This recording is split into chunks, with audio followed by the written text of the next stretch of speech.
መለሰ ስመ ክርስትና ወልደ ገብርኤል በዋልባ እንዳልሻ ቅድስት ኪዳነ ምህረት ዘተስፋ ሐዋርያት አንድነት ገዳምና በገዳሙ ስም በተሰበሰበው ማህበረ መነኮሳት ስም የምናስተላልፍልህ የክፉ ስራ ውጤት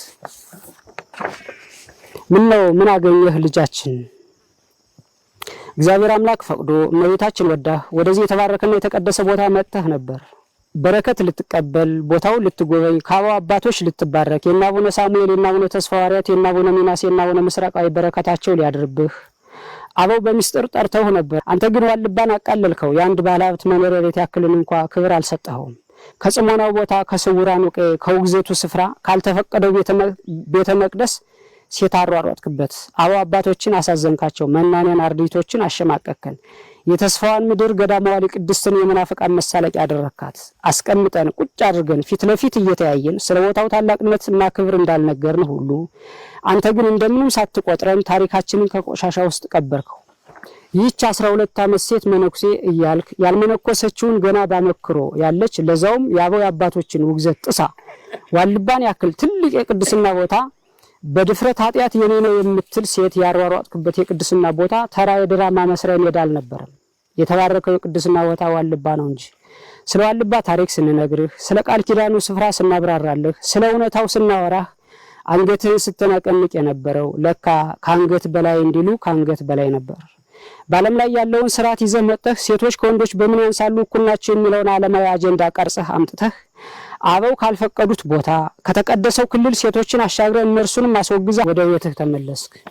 አፈር መስለን አፈር ግጠን መሬት ነክተን ዕለተ ሞታችን ከምንጠባበቅበት የአባቶቻችን አጽም ከምንጠብቅበት እግዚአብሔር አምላክ ካለም ሰውሮ ያስቀመጠውን ቦታ ሳንጠራህ ሳንጽፍልህ አንዲት ለዋልባ ጥፋት ዲያብሎስ ያዘጋጃት ሴት ጎትታ አምጥታህ ይሄው የቅዱስ ቦታ ታሪክ ጥቁር ጥላሸት ቀባኸው። ዳም ብለህ በምስኪን ኦርቶዶክሳውያን አእምሮ ውስጥ ቀረጽከው። ዋልባን ነገስታት አልደፈሩትም ነበር፣ ጳጳሳት አልተቃወሙትም ነበር። ሁሉም የሚያውቀው ዋልባ የራሱ ዳር ድንበር እንዳለው የራሱ የመተዳደሪያ ስርዓት አበው ህግ አበው እንዳለው ማንም ዘሎ ዘው ብሎ የማይገባበት የተከበረ ቦታ መሆኑን ነበር። አንተ ግን በዋልባ ስርዓት ፍጹም ነውር የሆነውን ስርዓት የከለከለውን ሴቶችን አጠራቅመህ ዋልባ የሴቶች አንድነት ገዳም የሚል አዲስ ነገር ለዓለም አስተዋወቅ። ህዝበ ኦርቶዶክሳውያንንም አደናገርክ። ለገንዘብ ስትል ይህን ክፉ የታሪክ ጠባሳ የታሪክ ብልሽት ጥለህ አለፍክ። አንከስህ አንደበት የለን በየትና ወዴት አድርገን ካሁን በፊት ሲፈርድ የነበረው ዛሬም እየፈረደ ያለው ነገም የሚፈርድ የዋልባ አምላክ በዚህ በተሰበሰብነው ማህበረ መነኮሳትና በአንተ መካከል በእውነት ይፍረድ። አሜን። ለሸቱ ሰላም የተወደዳችሁ የቤተ አሮን የዩቲዩብ ቻናል ተከታታዮቻችን እንዴት ናችሁ? እኔ ደህና ነኝ፣ እግዚአብሔር ይመስገን። ዛሬ ከበድ ይላል ስለሆነ በመናገር ትላንትና ማታ ነው ያየሁትና ሙሉን አልተከታተልኩትም፣ ግን በዚህ ጎበዝ የሆኑ የቲክቶክ ያሉ ወንድሞች ቆርጠው ይህን ክፍል አውጥተውታል ማለት ነው። በእርግጥ ስለ ገዳሙ ታላቅ ገዳም ነው። በነገራችን ላይ ይሄ ገዳም ስለዚህ ገዳም መናገር ብፈልግ ብዙ አመት ብዙ ቦታ ሄጄ ብዙ ገዳሞችን ጎብኝቻለሁ፣ አልተፈቀደልኝም። በቃ የሁል ቀን ህልሜ ነው ወደዚህ ገዳም ሄዶ መባረክ ማለት ነው። ለምን ቃል ኪዳኑ ከፍተኛ ነው። በረከታቸው ይደርብንና አቡነ ሽኖዳ ራሱ አቡነ ሽኖዳ ስለዚህ ገዳም እኔ ገዳም የማውቀው መነኮሳትን በስጋ ያሉትን የሚያስተናግድ ነው። ዋልድባ ግን በብቃት ሆኖ የተሰወሩትን ደጅ ሲጠኑ አዩአቸው፣ ጸጋ አላቸው እና ይህ በዓለም የመጀመሪያው ነው ብለዋል። እንኳን አይደለም በስጋ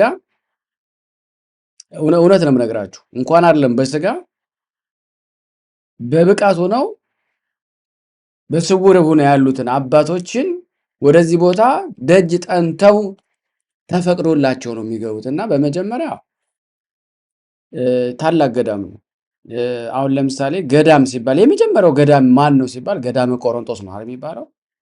ገዳመ ቆሮንቶስ በመጽሐፍ ላይ ያለው እሺ፣ ግን ከገዳመ ቆሮንቶስ በፊት የመጀመሪያው ገዳም ማን ነው ከተባለ ዋልድባ ነው። ዋልድባን ታዲያ ማን መሰረተው ከተባለ ደግሞ እሱ ባለቤቱ ከእናቱ ጋር ከወላዲተ አምላክ ጋር ሆኖ ወደዚች ቅድስት ቦታ መጥቶ መስርቷታል ይሄንን ገዳም ማለት ነው። እንዲያውም አለ በዚህ በድርሳነ ዑራኤል ላይ በሚገርም ሁኔታ ስለ ቋርፍ ሲናገር ቋርፍ የመጣው ራሱ ከገነት ነው እና ያን እንደወረደ አድርጎ ሲሰጣት አልቻለችውም። በስንዴ ያደግኩ እንዴት ስትል ይሄን ወደው እኔን አፍቅረው የላመ የጣመውን ትተው ወደዚህ የሚመጡ አሉ ብሎ ስለ እነሱ ራሱ ትንቢት አስቀምጧል እዛ ላይ ማለት ነው። ይሄን ምላችሁ ይሄ የተቀደሰ ታላቅ ስፍራ ነው። ብዙ ምስጢር አለው። እውነት አሁን እኔ እንደዚህ ብዬ መናገር ለእኔ ትንሽ ይከብደኛል፣ በጣም ይከብደኛል። እና እኔ ራሱ በህይወት ያልተፈቀደልኝ ፍቃዱ ይሁን አንድ ቀን ጎበኛለሁ ብዬ ተስፋ አለኝ ማለት ነው። እሄዳለሁ ከአክሱም ጀምሮ በሉት፣ ከጎንደር ዙሪያ በሉት፣ በጎጃም በሉት፣ በተለያየ ወደ ሰሜን ሸዋ ምናምን ብል ያልሄድኩበት የገዳም አይነት የለም። እንደምታውቁት ተባረክ ያለው ዋልድባ ግን አልሄድኩም እስካሁን። ብዙ ጊዜ እነሳለሁ። በተነሳውባቸው አጋጣሚዎች ሌላ የተለያዩ ነገሮች ፈረሳናዎች እየገጠሙኝ እስካሁን አልሄድኩም እና ሰዎች እዛ ሄደው ሳያቸው በጣም ነው የምደነቀው እውነት ለመናገር ማለት ነው። አሁን ወደ ነገሩ ስመጣ የተናገሩት ነገር በጣም ከባድ ነው ማለት ኮሜዲያን እሸቱ በጣም ታላቅ ሰው ነው። እኔ ፐርሰናሊ ስናገር ስለሱ ቤተክርስቲያንን በብዛት አሰርቷል። ሰዎች እንግዲህ ክሪቲክ የሚያደርጉት ብዙ መንገዶች አለ። ሰው ነውና አይኖርበትም የሚል ግምት የለኝም። ከዛ ስህተትህ ደግሞ ሰዎች ብዙሃን የተናገሩት ነገር እግዚአብሔር እንደተናገረው መቁጠር መቻል አለብህ። ማስተካከል ያለብህ ነገር ካለ ምክንያቱም እሸቱ ወንድሜ እሸቱ አንተ የምታገለግለው ህዝብ ነው ካለ ስለ ህዝብ እስከሆነ ድረስ የምታገለግለው you should have to be stop or changing like the way የምታደርጋቸው እዛ ላይ አሁን በድራማ አድርገህ በጭውውት አድርገህ ነገሮችን ለማስተጋባት የምትሞክረው ነገር ካለ እንደዚህ አይነት ነገሮች ለዛ አካባቢ አይመጥኑም ከተባልክ ማቆም። ይሄ የኔ ምክር ነው። ለምን እድለኛ ነህ በመጀመሪያው እንዳልኩ በእድሜ ልክ ማለት ይቻላል አልተፈቀደልኝም። እየሞከርኩ ነው። አንድ ቀን ደግሞ ይሳካልኛል ከእግዚአብሔር ጋር ማለት። ይሄ የመጀመሪያው ክፍል ነው። ሁለተኛ አሁን ለምሳሌ እኔ ያው የጣራ አንድነት ገዳምን ከዚህ ከዋልድባ እኩል ማለት ይቻላል። ይሄው አሁን ታሪኩ ከዛው ጋር የተያያዘ ነው። ይሄን ዋልድባን ባርኮ በመጣው እዛው ይሄንን ነው የሚያው ጣራ የተባለው ገዳም እንደዚሁ ባርኮ ቀድሶ ቆርቆሮት ሄደው ጌታችን ኢየሱስ ክርስቶስ ነው። ሊያልቅ ጥቂት ቀርቷል፣ ግን ብዙ ድምፅ አላሰማንም። የሚገርመው ነገርስ ከ30 ሚሊዮን በላይ ወጪ አውጥተን በቅዱሳን ዝክር በሚል የዩቲዩብ ቻናል አይታችሁታል። እናንተ የደከማችሁበት እዛ ላይ ደርሷል ማለት። ፈተናው ግን ቀላል አይደለም፣ በጣም እጅግ ከባድ ነው እና እግዚአብሔር ይፍረድብህ የሚለው ለእሱ አሳልፈን ሰጥተናል የሚለው ግን ከብዶኛል እውነት ለመናገር። እኔ እናንተን አባቶችን በዛ ደረጃ መናገር ባልችልም ይህን ወንድማችንን ይቅር እንድትሉ ትፈልጋለሁ። አንተም እሸቱ በእውነት የምትሰማኝ ከሆነ ይህን መልእክት የሚደርስ ከሆነ እባክህን ለራስህ፣ ለልጆችህ፣ ለባለቤት ስትል ሄደህ እነሱ ባዘዙ መሰረት እና ፍቃድ ብታደርግ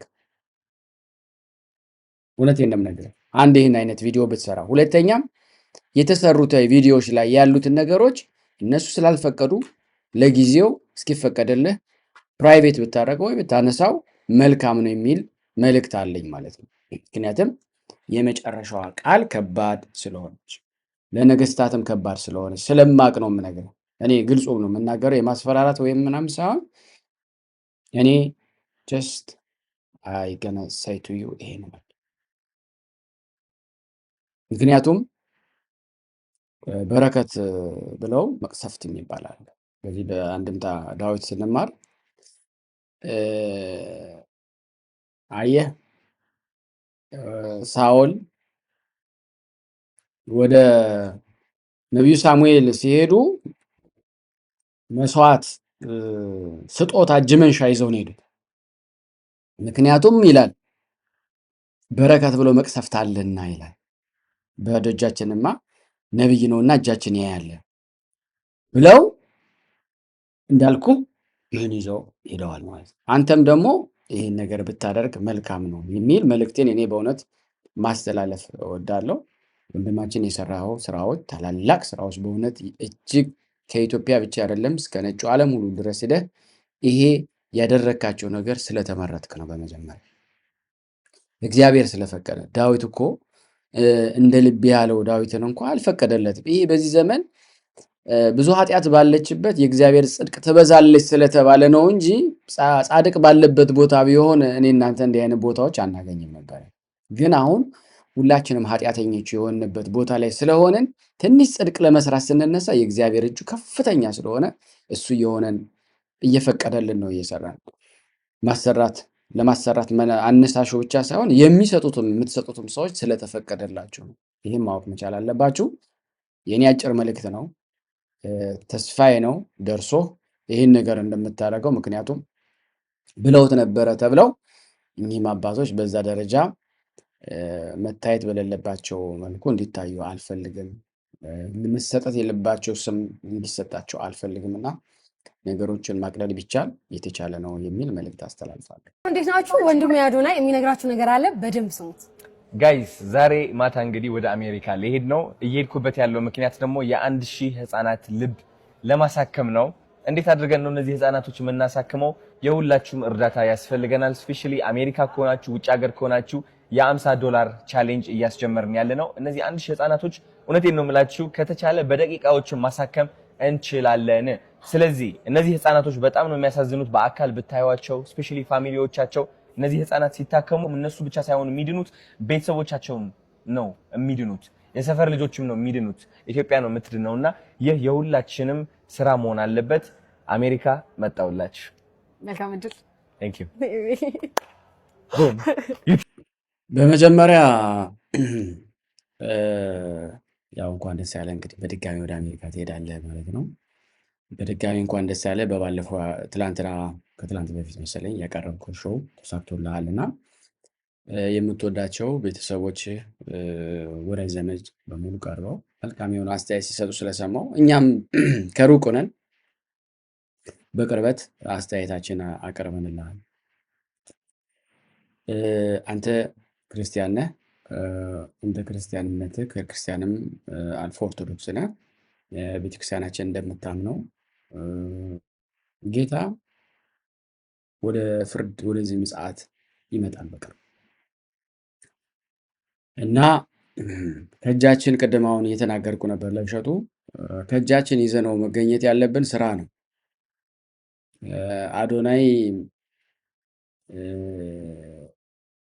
ምን ይዟል ትጠየቀው እና ስትጠየቅ ያው የምታቀርበው ነገር አለ። የመጀመሪያው እግዚአብሔር የጠየቀን ታምሜ ጠይቃችሁኛል። አሁን አዶናይ እያለ ያለው በልብ ህመም የሚሰቃዩትን ለአንድ ሰው ቻሌንጅ $50 እባካችሁን ብሏል። ሁላችንም ልናደርገው ይገባል። ለምን እሱ ሲናገር እንደሰማችሁት ህመሙ የህፃኑ ብቻ አይደለም። ህመሙ አንዱ ህፃን ሲታመም ልጅ ያለው ስለሚያውቀው እኔም ልጆቼ ሲታመም በጣም ነው የሚያመኝ። እኔን ባመመኝ ነኝ ያ ህፃን ከሚተነፍሰው በላይ ቤተሰብ ይተነፍሳል። ይገርማቸው ምግቡ ይበሉታል እንጂ ወደ ስጋቸው አይጠጋም።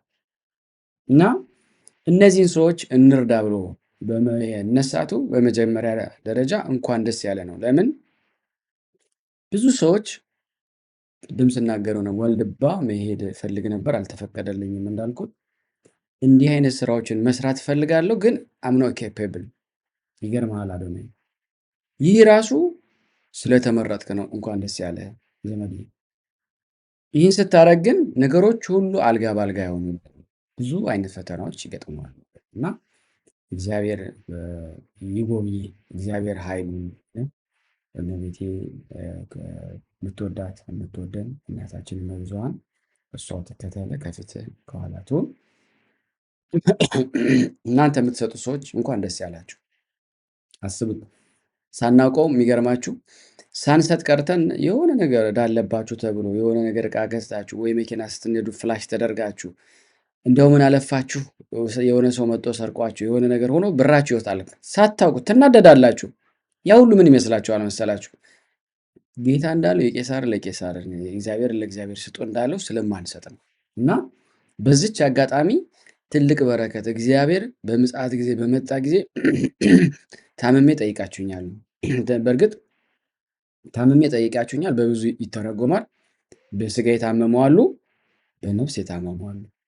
ስለዚህ አሁን አዶናይ ያለው በስጋ የታመሙት ሰዎች ናቸው በሙሉ ማለት ነውና እነዚህን ሁሉ ለመርዳት የተነሳበት ርቀት አንተም ብቻ ሳይሆን በዚህ ውስጥ ያሉ ሰዎች በጣም በሚሊዮን የሚቆጠሩ እንዲህ አይነት ስራን እየሰሩ ነው ያሉትና እግዚአብሔር ዘመናቸውን ይባርክላቸው።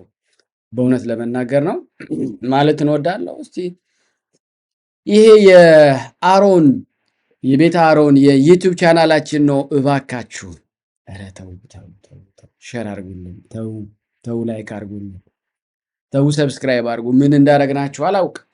እንግዲህ ከ12 ዓመት በላይ የሚሆን በዚህ በሶሻል ሚዲያ መተን እያቀረብኩ ነው በዚህ አጋጣሚና እንዲያውም እንደዚህ አይነት ሪያክሽን በማቅረቤ አንዳንድ ሰዎች በዚህ አይተና አናውቅም ብለውኛልና እንግዲህ ልመዱኝ በዚሁ አጋጣሚ። ይልቁንስ አበረታቱኝ፣ አይዞ በሉኝ። መልካም የሆነውን ነገር ቅድም እንዳልኳችሁ ማቅረብ የማይቀር ነገር ነውና ፕሊስ ማለቴን እወዳለሁ። አባይ ፍቱኝ ኃጢአት ሰርቻለሁ፣ ለአንዱ የለም ብዬ ለአንዱ ሰጥቻለሁ አለቻቸው። ለአንዱ የለም ብለሽ ለአንዱ ተሰጠሽ፣ ለእኔም ስጭኝና እግዚአብሔር ይፍታሽ።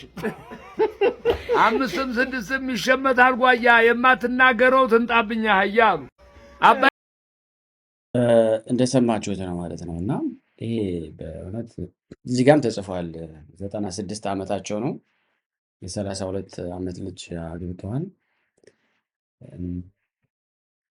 የ5 ዓመት ልጅ ህፃን ሆነዋል እንደማለት ነው። እውነት ለመናገር ሰው በእድሜው ሲሆን እንዴት ቆንጆ ነው። እግዚአብሔር ቢረዳን ሁላችንም እንደየእድሜያችን ብንሆን መልካም ነው።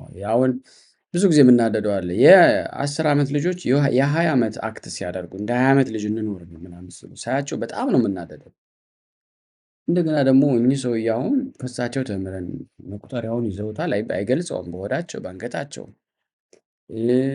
ስዕል አድኖ በጀርባው ሁሉ ነገር አድርገዋል። መጠምጠሚያውን አድርገዋል።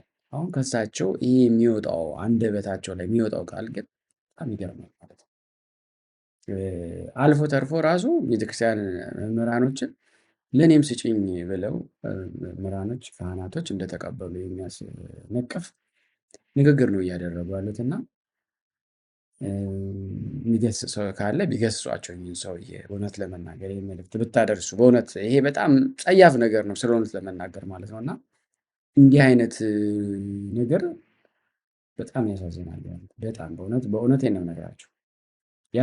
በጣም ነው ማዘን።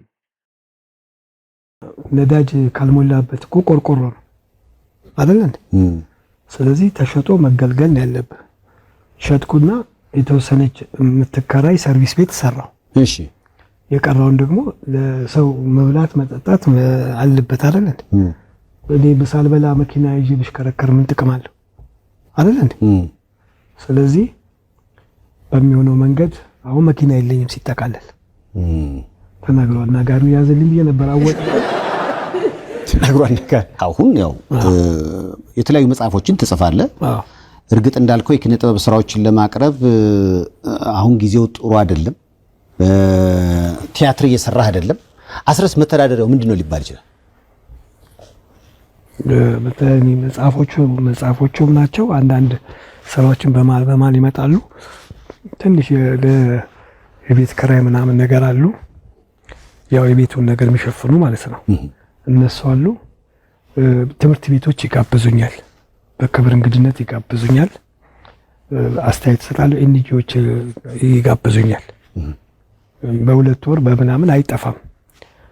በአንድ ወርም አንዳንድ ጊዜ አሁን ደግሞ የትምህርት ቤት እንትን አይደለም ብዙ ትምህርት ቤት ነው የሚጋብዘኝና በአመት 4 ጊዜ ሰፊ ፕሮግራም ይኖረኛል። ግን በመሀል ደግሞ በዚህ በኮሜዲው ይጠሩኛል አንዳንድ ቦታ። ግን እኔ የማስበው የያዘኝ ከብዙ ነገር የያዘኝ የልጆች መጽሐፍ ነው የያዘኝ እሱ ነው። ምክንያቱም በልጆች ጭንቅላት ውስጥ ስለሆነ የምትሄደው እነሱን መምሰል ስላለብህ እነሱን የሚያውን ለምሳሌ አሁን በቀደም ወንድሜ ቤት ቁጭ ብዬ አንድ ትንሽ ልጅ ተረት እኮ እሱ እኮ ነው የሚያወራው አሻንጉሊቱ ምናምን ይሏታል ህፃናት። ከዛ ተረት ላውራልሽ አልኳት። እሺ አለች። ቁጭ በይ አልኳት። ቁጭ አለች። አንድ በግ ነበረች አልኳት። እሺ አለች። ያቺ በግ አልኳት። ገና ያላሰብኩት ማለት ነው። እሷን እንትን ልላት ያቺ በግ በጣም ደግ በግ ነበረች አልኳት። ከዛ አሳለች። ያቺ ደግ በግ አብራት አህያ ነበረች አልኳት። ውሻ የለም አለች። ውሻማ ዋለች። ውሻማ በስማም ጆሮዋ እንደዚህ ቀጥ ያለ ምናምን ስል ጆሮዋ ትልቅ ነው አለች። ድመቷ ምን አለቻት አለች።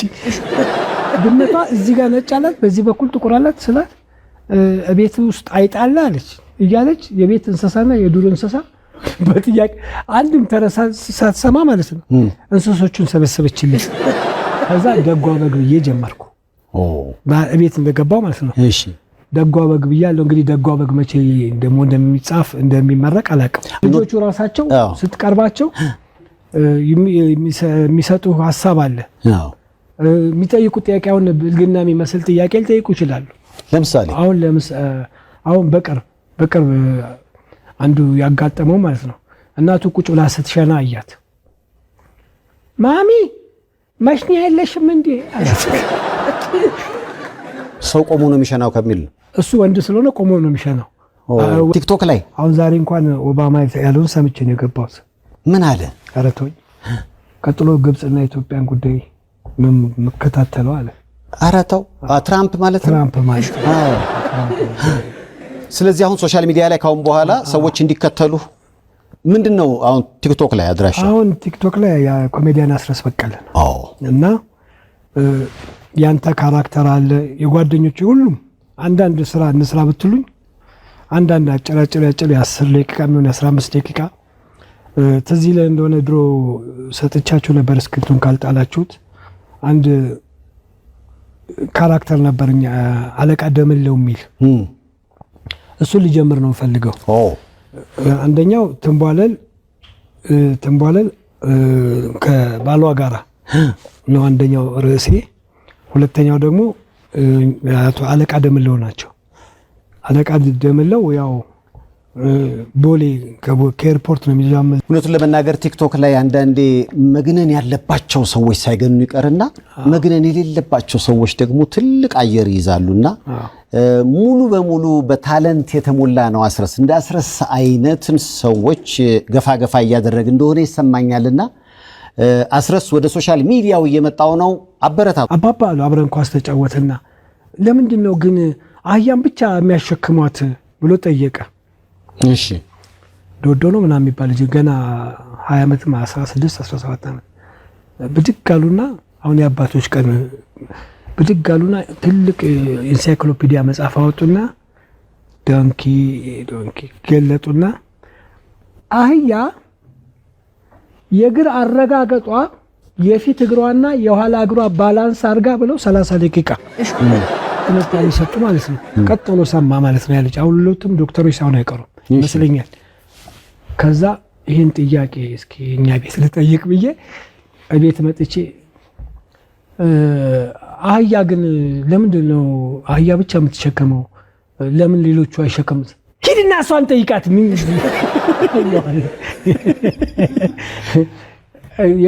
የምትጠይቀው ጥያቄ ለአንዳንድ ጊዜ ተንኮል ይመስላል። አንዳንድ ጊዜ የምትመልሰውም ነገር ተንኮል ይመስላቸዋል። እኔ አሁን 7 ክፍል ወደኩ ብዬ ስልህ ለምን እንደወደኩኝ ሰነፎኝ አይደለም። አስተማሪዎቹ ያሾፍኩባቸው ይመስላቸዋል። ወላጅ አምጣ ነው በየጊዜው እና የሰፈር ሰው ሁላ ለእኔ ወላጅ ሆኗል።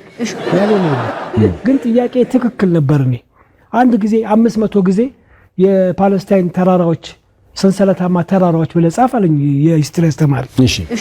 500 ጊዜ የፓለስታይን ተራራዎችን ብለው ሊያልቅ ነው። በካርቦን አረኩና አርብ ነበረ በካርቦን ቀጠልኩ እንዲበዛ ማለት ነው። ከዛ ሰኞ ስገባ በእንትን አላልኩም አለኝ። በካርቦን አላልኩም። እንደገና በእጅ ጽሁፍ ተብሎ 50 ሉክ ተገዝቶልኝ እንደገና የፓለስታይን ሰንሰለታማ ተራራዎች የፓለስታይን ሰንሰለት እጅ ጽሁፍም እንዳትቀይር ምናምን ብሎኛል። ያውቃለሁ ብሎኛል። ከዛ ሄድኩኝ ሰጠሁት። ቁጥሩን በደንብ አየ። ቅጣቱን አምናሃል አለኝ። አላመንኩም አልኩት። ለምን አለኝ።